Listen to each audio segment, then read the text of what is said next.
Today in studio we are speaking to Ian Calvert. He is a dear friend of mine and somebody that I have had many long involved conversations around entrepreneurship. He has a very long and illustrious career in many disciplines, but he is particularly passionate about entrepreneurs and the inner drive that compels them to do what they do.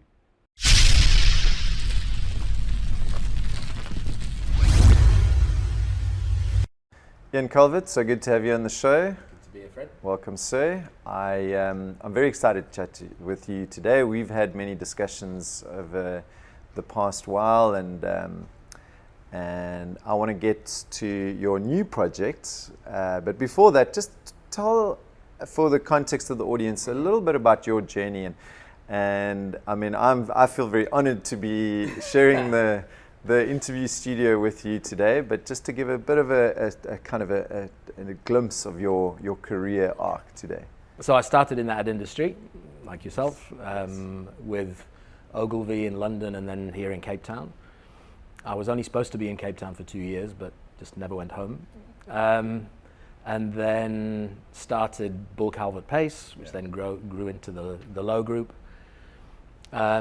So yeah, my foundation was always in advertising, and then in the early 2000s I started Instant Grass, which is at the time before, and that was before social media arrived. It was a sort of youth trend spotting business, and one of the most innovative companies, and not really an agency, but an idea that everybody was really excited about. Well, right? exactly, yeah, and that business also evolved. But I think that's where the sort of the spark of my new journey started, because it was very youth focused, very much the youth in the communities. Sure.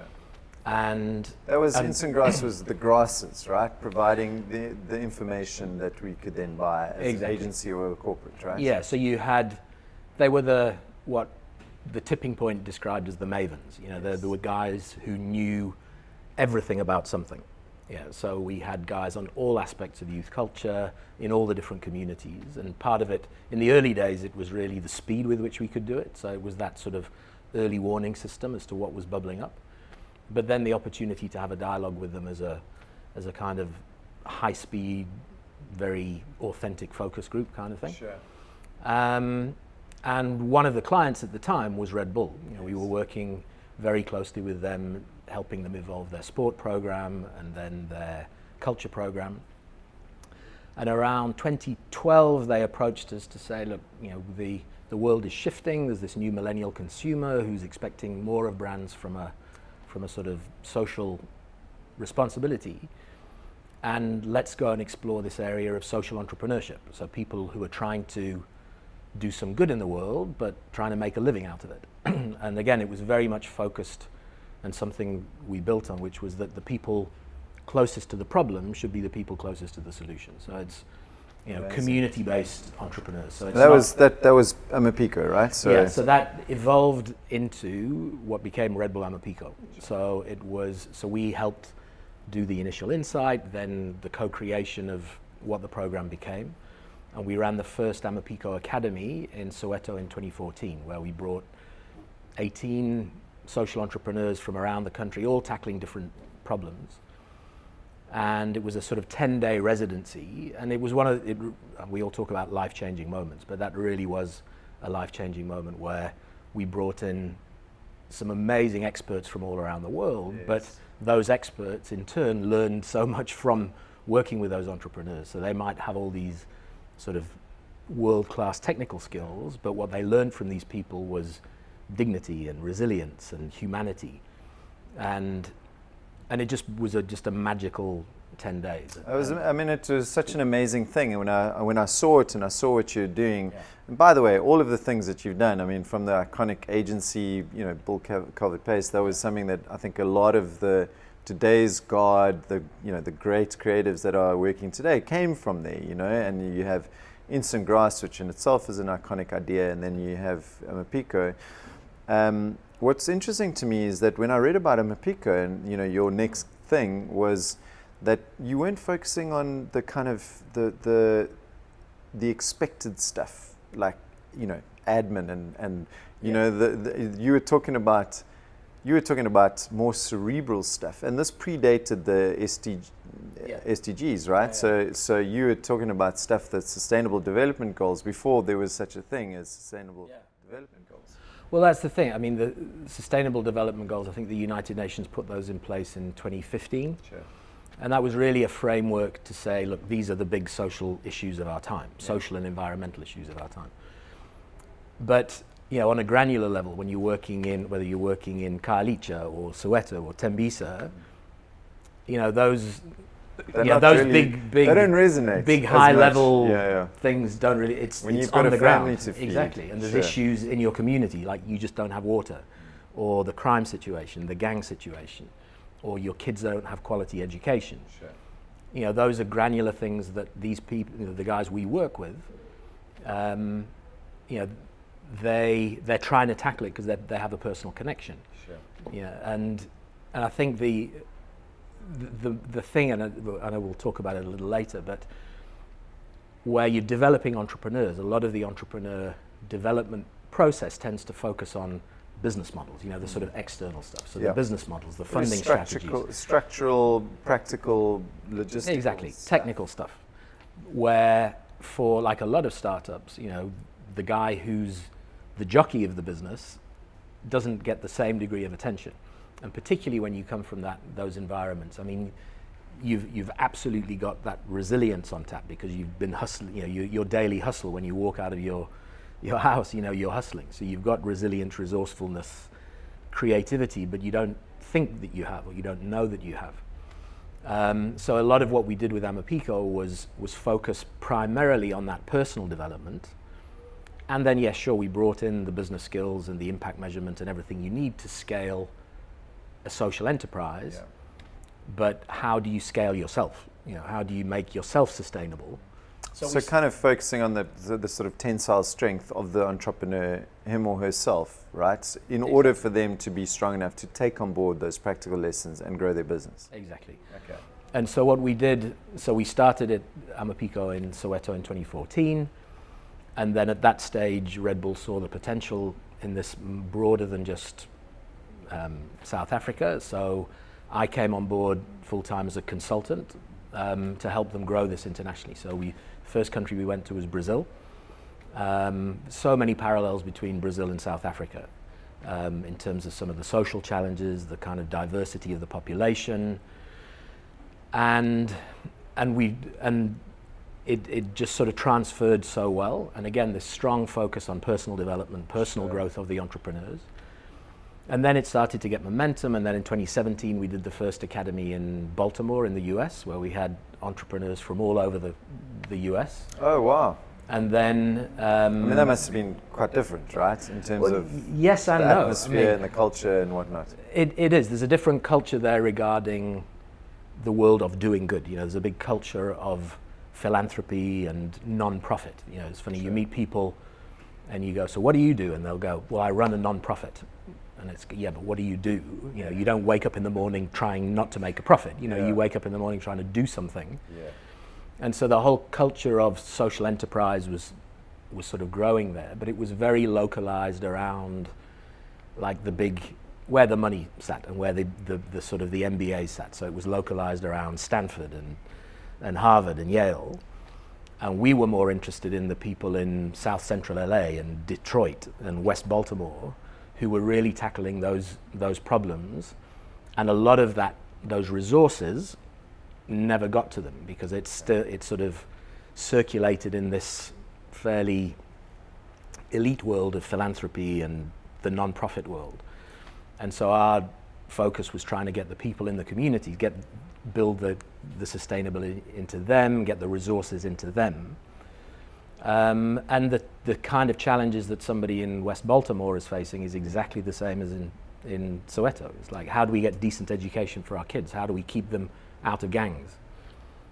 And this led very neatly into your new gig, right? And I love the name, by the way. It's such a cool name. So in terms of what Further does, and it almost feels like you've taken it a step up, and you're really learning from all these ventures that you've started, from communication to the network, community building, to the social entrepreneurship stuff. And melded it into one. And what's the idea behind, what's the big aim for that, and your purpose behind this? Sure. Well, look, firstly, yeah, I think it got to a point where, you know, we were working across so many of those sustainable development goals with entrepreneurs, and I think Red Bull, like a lot of corporates, you know, they've got where they are through focus, and so they decided to refocus their social efforts through sport and culture. And I said to them, well, look, what we've created here needs to continue. So with their blessing and with some of their funding, we've now spun this off as this new business further. And so the idea is to work with, like here in South Africa, over the last 6 years, we've now got a kind of fellowship of 60 entrepreneurs who've been through this program, who are all still connected.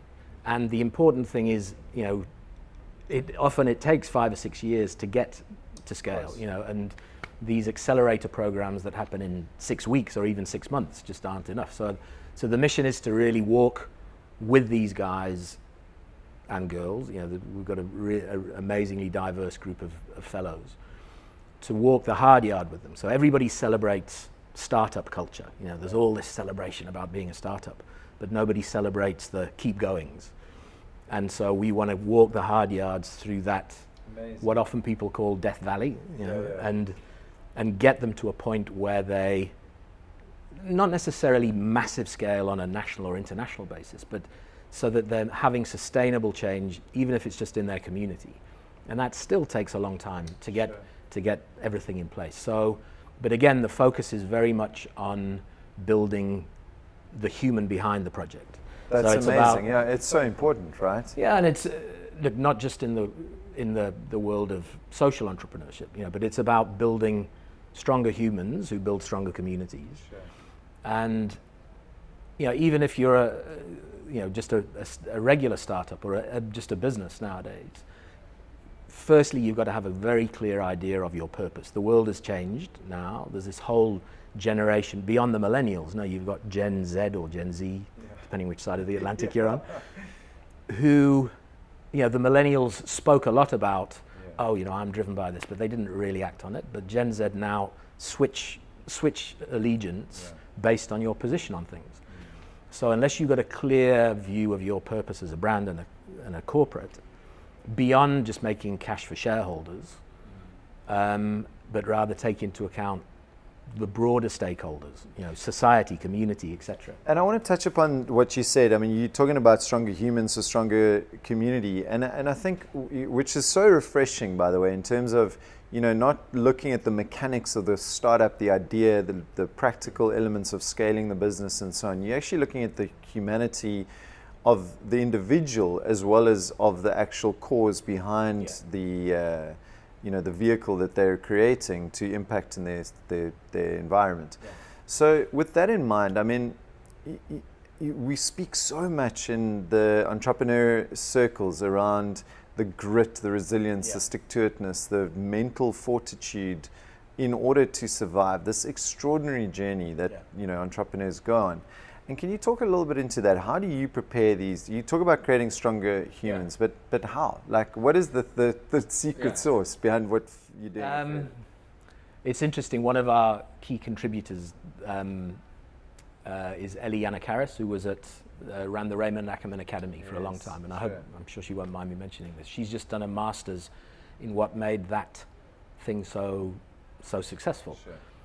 And it's about developing people through entrepreneurship, not for entrepreneurship. So you can't put people in a classroom and teach them all of this stuff and then send them out into the world to do it. They've got to go through it to experience it. So a lot of it is coaching, but a lot of it, you know, there's certain areas, certain tools that we've brought, and a lot of it coming from the world of Red Bull's sort of high performance areas about what it is to push your boundaries, you know, that you're capable of far more than you think you are. So we've got some really interesting methodologies to get the entrepreneurs to think differently about themselves and what they're capable of. Sure. We look at their wellness. So what are their daily routines, their physical wellness? So are they eating right? Are they sleeping well? Are they exercising well?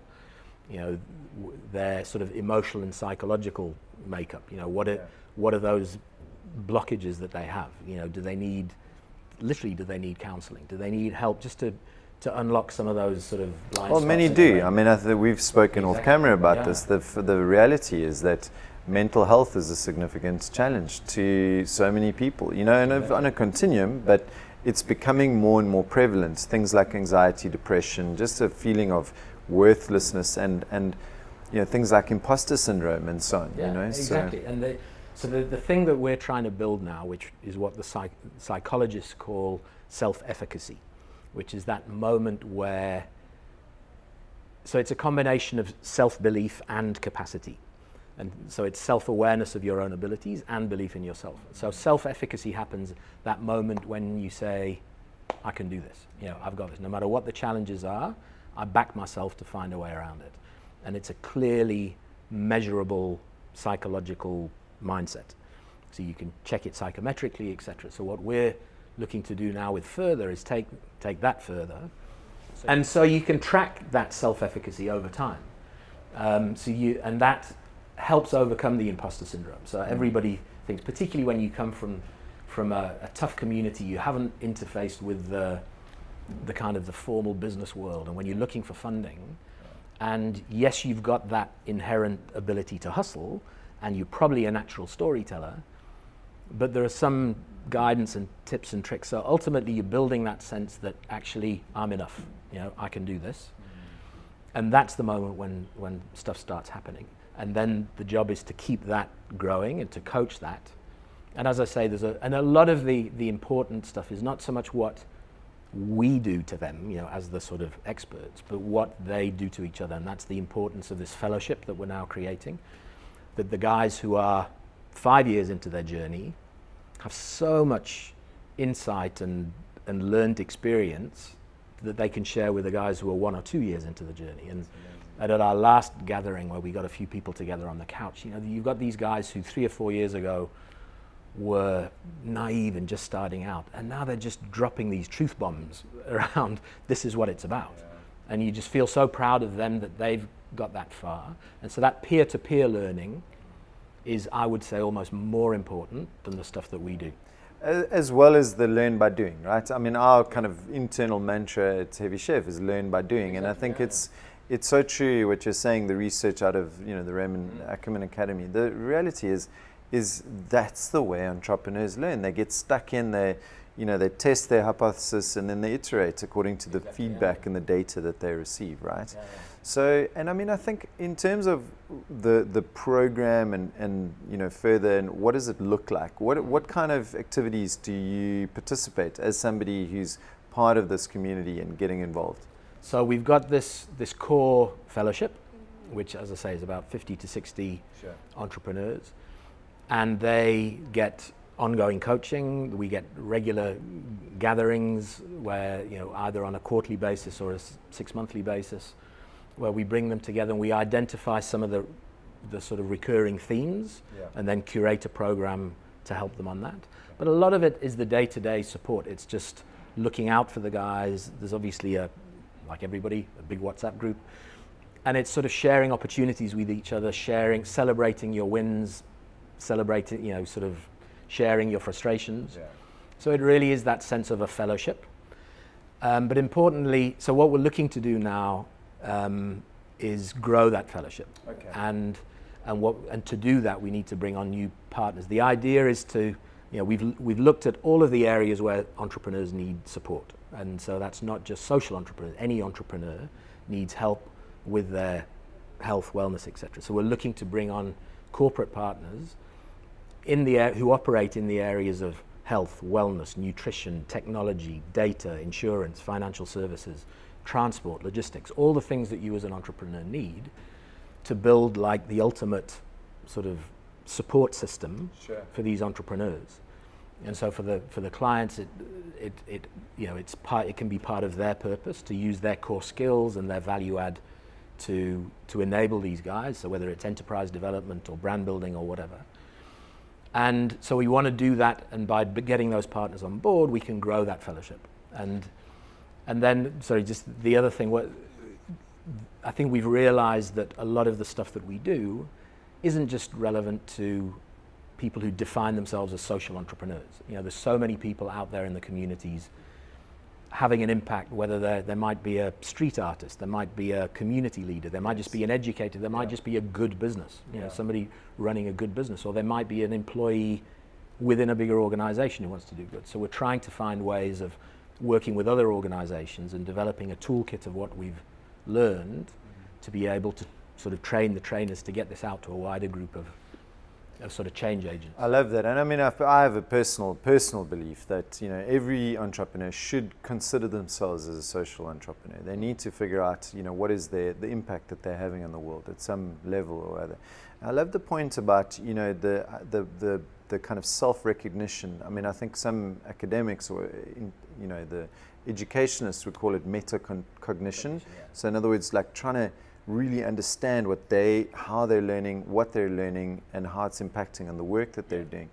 And you mentioned purpose a lot. So when you zoom out and you look down upon yourself and you understand what the business is doing, how important is purpose to the individual, the actual individual purpose? And is that separate? Should it be separate? How intertwined is that to the business purpose, which you spoke about earlier, as opposed to, you know, the individual purpose? And is it a thing? Should we even worry about our own purpose, or is that all, you know, connected?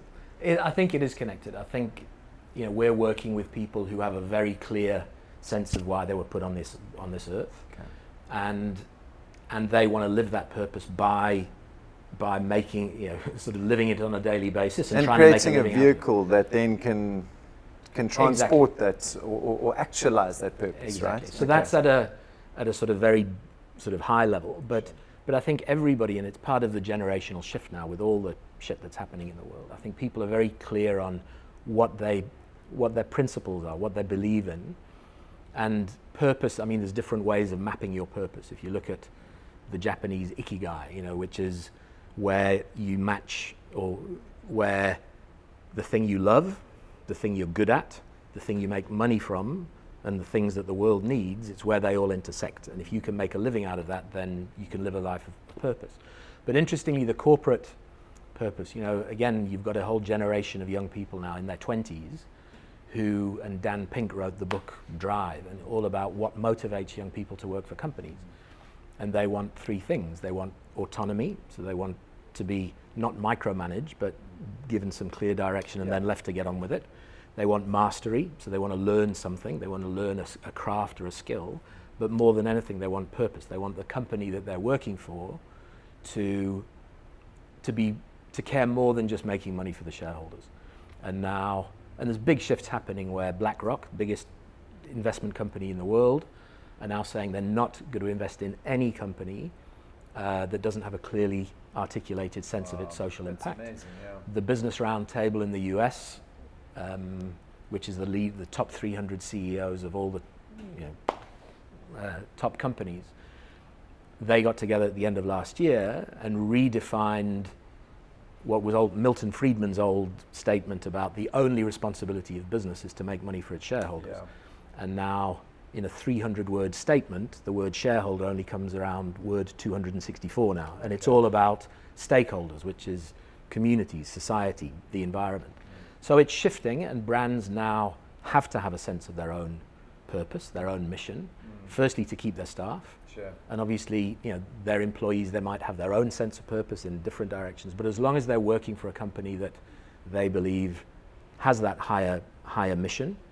And that's infused from the top down, right? So the entrepreneur kind of breathes that purpose into it. It's kind of the entrepreneur's role to make it clear, to sell that vision, and to really kind of ensure that the vehicle is accountable to. Yeah, exactly. So whether it's a startup enterprise, it's because it's the purpose that gets you out of bed in the morning. You know, when those, and you know as an entrepreneur, those sleepless nights you have, those dark nights you have, because the highs are really high but the lows are really low. Sure. What gets you out of bed is that sense that I have to do this. You know, I've put myself out there, and I have a community who I'm accountable to.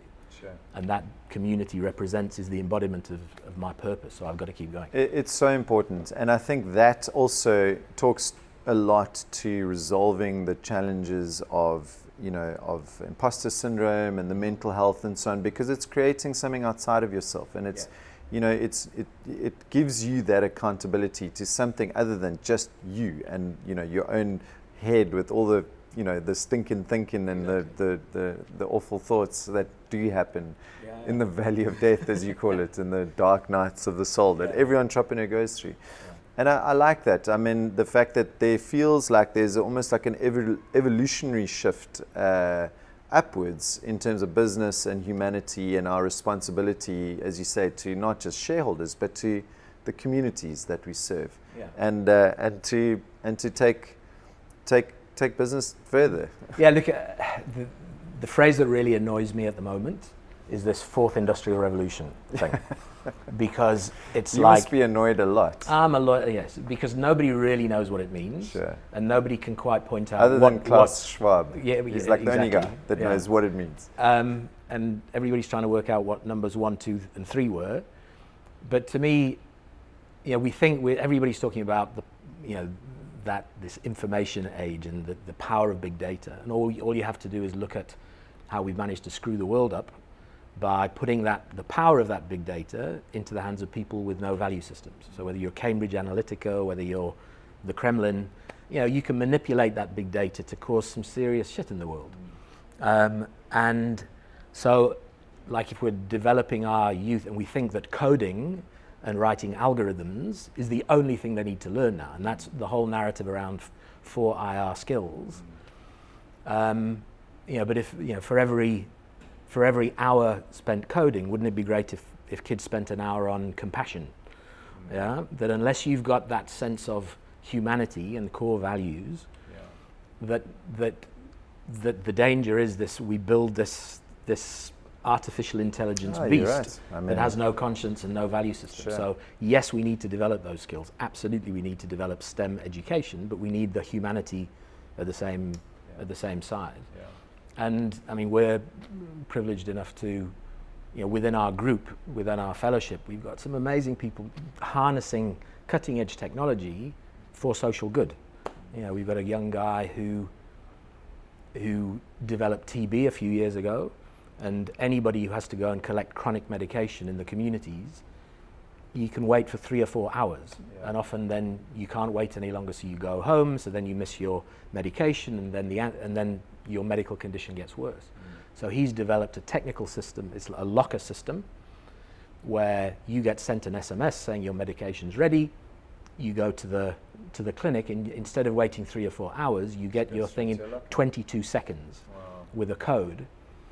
And so that's harnessing technology, and it's not cutting edge, it's basic mobile technology. No, but it's a system that's it's circumventing the challenge that people are facing in the prevailing societies. Exactly. So I mean, that's a great example. Yeah, wow. And to take it full circle to where we started, in the advertising industry, we have a very narrow definition of creativity. It's like 30 seconds of creativity or whatever it might be. But that's real creativity that solves a human problem using technology with a strong sense of humanity. If you can put those in combination, then maybe there's a hope for us yet. Well, there's truth in the fact that entrepreneurs are amongst the most creative people, whether they're an actuary, a scientist or an artist. Entrepreneurs, just the sheer scope of the vision that's required to create that which is in your head and bring it to fruition is extraordinary. So, Ian, thank you so much for your time. Really appreciate it, and I'd love to take this conversation further. I need to pay you for this. I know, it's amazing. It's just, there's so many legs, but long may the success continue, and it's amazing to see the new shiny thing that you're creating, and I'd love to see you again on the show. Super. Thanks a lot, Fred. Nice one.